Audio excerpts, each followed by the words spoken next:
So this is so good.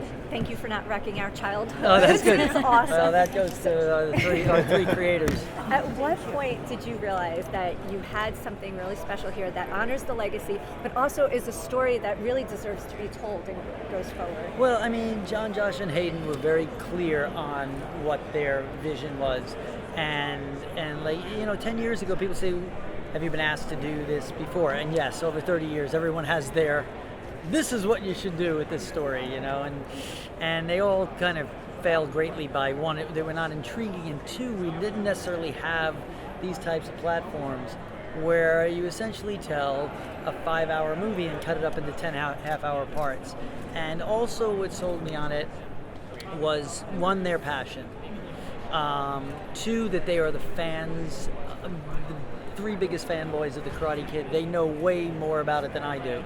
And how they wanted to respect that and service that, and how they've written to the now generation with Hot Tub Time Machine or Harold and Kumar. They knew how to write for this generation, but yet they had this nostalgic embrace. And I think those things together, along with the fact that we could let the characters breathe and it wasn't just a plot-oriented 2-hour movie, which you're sort of handcuffed into having to have something bigger and better and faster and quicker, and it got into the gray areas of these characters, the moral ambiguity between Laruso and Lawrence and then our teen characters that are I think will work for the long haul. So all those things, but on top of that, I got lucky. I said yes at the right time.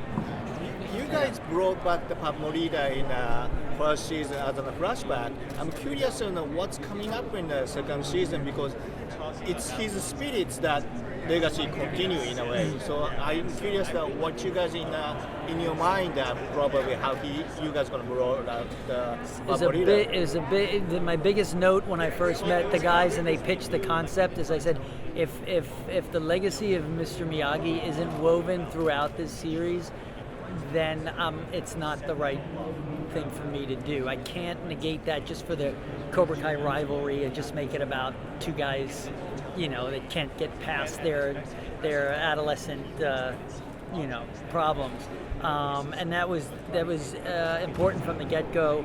In moving on, it's such a nice episode 5 really pays homage in season 1 to Mr. Miyagi and the graveyard scene and him dusting off the old guest house and making it back to the dojo. It's I can watch that, episode. You get a little misty-eyed, and you miss, the late great Pat Morita in that performance. What happens in season 2 is, without teasing too much, at the end of season 1, he says, "Over my dead body is this going to happen? Welcome to Miyagi-Do Karate." It is the turning over of Miyagi's old house and these great cars, the 47 Ford convertible, which in essence is the car I used in the movie. It's going to be in the series. That's the one thing I can tease. So Mr. Miyagi's house and landscape will be part of what becomes Miyagi-Do, and those little magical moments and lessons that help guide Daniel as he's slipping and falling and things are not as easy as he might have thought they were going to be. Still keep the ball up in the air, and I think that's important. Actually, you were mentioning that we saw Daniel be a teacher to Robbie this season.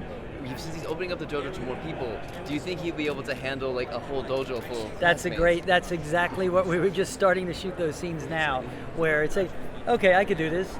No, I can't. Mr. Miyagi was able to do this. How come it's not that easy? And he has to find what that is, and it'll be a struggle. Just because you've been taught something doesn't necessarily mean you could teach it, and doesn't necessarily mean you could teach it to all different types of personalities. Every student requires a different technique, right? So that'll be part. The more conflicts, the more slip, falls, skin the knees of all the characters will hopefully be what keeps the story compelling going forward. Go ahead. With both the Miyagi-Do and Cobra Kai in operation, do you think there'll be any conflicts with characters from Cobra Kai going to Miyagi-Do Karate? There'll be, I can't go into it, but there'll be stuff you're going to love it. It's going to be everything you hope for. That's what we're hoping for, that it has those elements, because it's two totally different schools of thinking. Right. Does this match where you always imagined Daniel would be? Like this? Not man? really. Not really. I don't think I would have written it this way. But then again, it's a little precious to me, so I probably would have put more kid gloves on it and not taken some of the risks that these writers have created. I always yield to them because they're looking at it from here, where to me, I'm protecting. Even in season 1, there were certain. I mean, to take, for instance, the car commercial, the fact that Laruso is a car salesman and he does the cheesy kind of car commercial. I got the car salesman thing, that made sense. So we had to sort of negotiate the level. There was a little bit more cheese, ham and cheese with the car commercial, where we had to sort of find what that was, and that he wasn't like, you know, a shyster kind of guy trying to take people's money and I throw this on top. But yet from the outside it looks like he's that kind of guy, but then you see he's really not. And that comes forth in this season, where you. I got to be careful giving too much away, but you know, those lessons that start to reveal themselves. What about the female character from the movie, like Elizabeth Shue, Tamlin Tomita? Those are the characters that we expect to see in maybe second season, because I recently interviewed Tomita. She mentioned that we had a talk, so I'm curious. I love her. I think she's fantastic. So, you know. I would love to see those opportunities. Yeah, me too. We're talking about all that stuff. I think whatever organically fits into the storyline, what the guys did such a great job with, is they pushed the envelope, but they didn't just stunt cast for the sake of a stunt cast. It made sense. When Daniel Laruso's mom came to town, and you saw a little bit of the friction with him and his wife, and it was so nice to have Randy Heller there.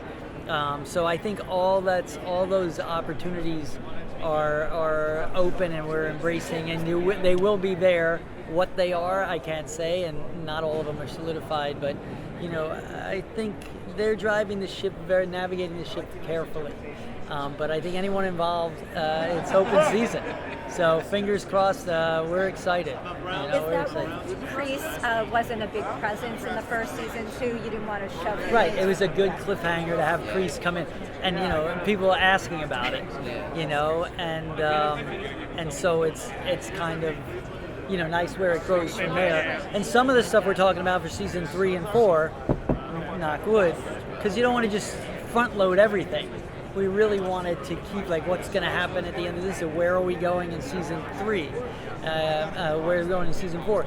If you just dump all this stuff, and then it's going to fizzle out. So, you know, hopefully one will lead to, okay, that was great, that was awesome, but I really want this, and then so we keep it moving.